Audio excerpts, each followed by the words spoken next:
옆으로 조금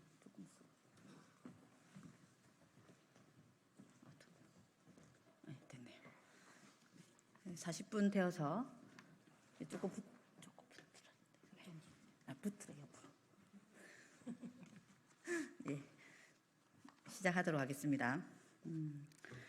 예, 우체국 택배 종사자 생계 위협 우정사업본부 대책 마련 촉구 기자회견에 함께해 주신 택배 노조 간부님들과 기자 여러분께 감사드립니다.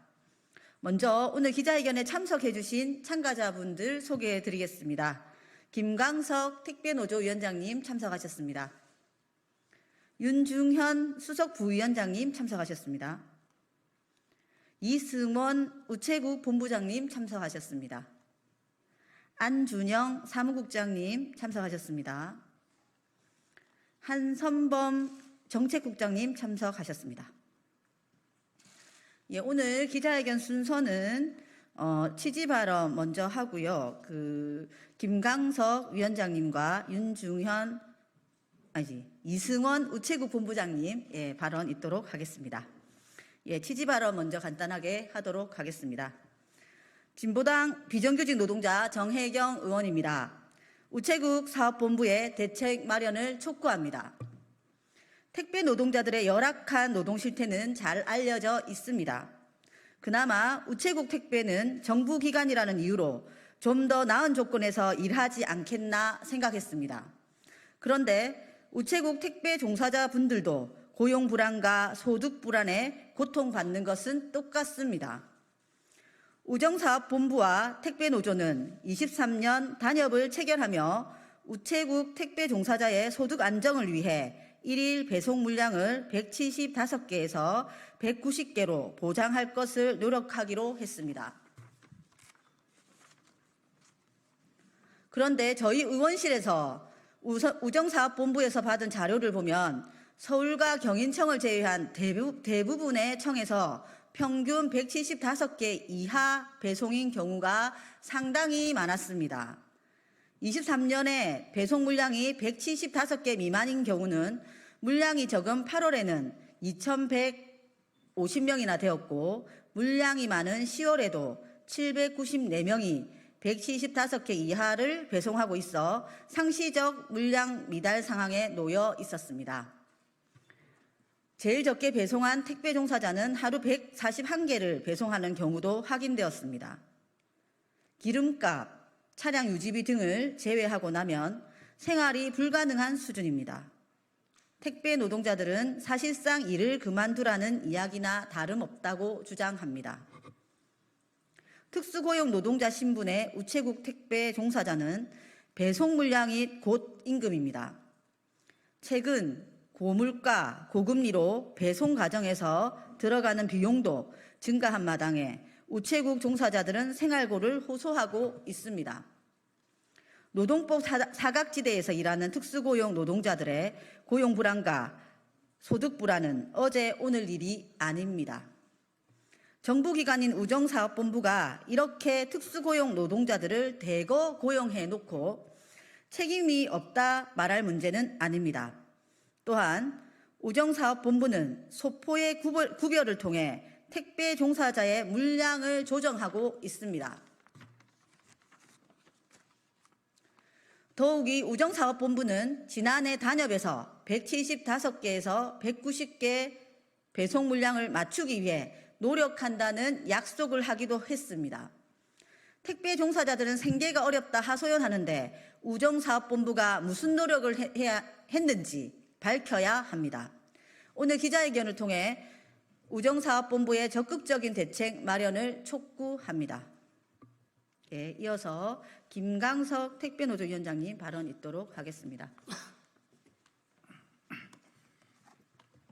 네, 안녕하십니까. 택배노조 위원장 김광석입니다. 우정사업본부는 일평균 175개에서 190개의 물량을 보장한다는 단체 협약을 위반하고 있으며 물량 통제를 통해 우리 생존권을 심각하게 위협하고 있습니다. 이는 단순히 단체 협약 위반을 넘어 우리의 생존권을 심각하게 위협하는 행위입니다. 우체국 택배 종사자들은 건당 배송 수수료를 받는 특수고용 노동자들입니다. 오로지 배송한 개수만큼 임금이 책정되는 우체국 택배 종사자들에게 안 그래도 정전보다 100원이나 하락한 건당 1,100원의 배송 수수료로 하루 최소 보장 물량인 175개도 보장하지 않는다면 도대체 우체국 택배 종사자들은 어떻게 생계를 이어가란 말입니까? 최근 몇 년간 우정사업본부의 물량 통제는 점점 더 심해지고 있습니다. 이에 따라 많은 우체국 택배 종사자들이 생계를 유지하기 위해 투잡을 뛰고 있으며 이는 과로 노동으로 연결되고 있습니다. 정규직 집배원들에게 초소형 택배를 선배정하는 집배 부하량을 맞추는 식으로 예산 절감의 성과를 내고 비정규직인 우체국 택배 종사자들은 굶어 죽든 말든 신경도 안 쓰는 게 국가 공공기관의 정책인지 묻고 싶습니다. 우리는 더 이상 이러한 부당한 대우를 참을 수 없습니다. 우정사업본부는 단체 협약을 존중하고 이를 성실히 이행해야 합니다. 단체 협약은 노동자들의 권리를 보호하고 공정한 노동 환경을 조성하기 위한 중요한 약속입니다. 이를 무시하고 일방적인 통제를 시도하는 것은 결코 용납될 수 없습니다. 조혜근 본부장은 우정사업본부 홈페이지에 대한민국 우정사업본부는 1884년 근대적 정부기관으로 탄생한 이래 140여 년간 국민의 사랑과 관심에 힘입어 성장하였습니다. 라고 인사말을 시작하고 있습니다. 또한 국민과 함께 새롭게 거듭나는 대한민국 우정이라는 표현으로 인사말을 마무리하고 있습니다. 우정사업본부의 성장에 기여했던 우체국 택배 종사자들과 맺었던 단체 협약은 무시하고 예산 절감만을 위해 물량 통제를 강행하면서 우체국 택배 종사자들을 생계 위협으로 내모는 이러한 처사가 국민과 함께 새롭게 거듭나는 우정입니까? 우체국 택배 종사자들은 우정사업본부의 성장만을 위해 쓰다버리는 존재입니까? 국민과 함께 새롭게 거듭나겠다고 말하면서 종사자 처우 따위는 관심도 없는 것이 공공기관인 우정사업본부의 사회적 역할입니까? 우정사업본부에게 요구합니다. 우리는 인간다운 삶을 원합니다. 우리의 생존권을 보장해 주십시오. 단체 협약을 준수하고 물량 통제를 중단하기 바랍니다. 감사합니다. 예, 이어서 이승원 우체국 본부장님 말씀 있겠습니다. 안녕하십니까. 우체국 본부장 이승원입니다. 우리 노동자들에겐 물량은 곧 임금이며 가족의 생계 그 자체입니다. 한 달 동안 일한 물량으로 받는 수수료엔 국민연금도 의료보험도 그 어떤 사회적 보험도 공제되지 않고 또한 세금 및 고정비도 공제되지 않은 금액으로 오롯이 한 달을 가족의 생활을 책임지며 살아야 합니다. 누군가는 해고는 살인이라고 합니다. 하지만 우리 이탁택배원에겐 물량 탄압이 곧 해고이고 살인입니다.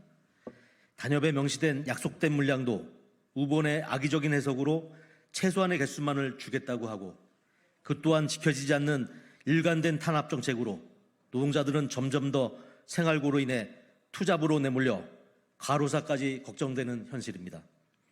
더욱더 안타까운 현실은 우본의 악의적인 해석으로 책정해놓은 175개 물량을 배정하더라도 물가가 오르고 저단가 물량이 많아서 전년도보다 적게는 30만 원에서 많게는 40만 원 정도의 임금의 격차가 발생하고 있다는 것입니다. 이러한 상황인데도 우리 노동자들에겐 고통 분담을 강요하고 있고 일부 지역에선 물량 배정을 하지 않고 물량을 배정했다가도 자신들의 통제를 따르지 않으면 배정되었던 물량도 도로 가져가 버리는 국가기관에서 자행되는 일이라는 것이 믿겨지지 않을 정도의 악행을 저지르고 있습니다. 며칠 전 리스 차량을 이용하고 있다는 노동자는 도저히 생계가 힘드니 차량을 이용한 투잡을 할 수 있게 해달라고 노동잡으로 호소가 들어왔습니다.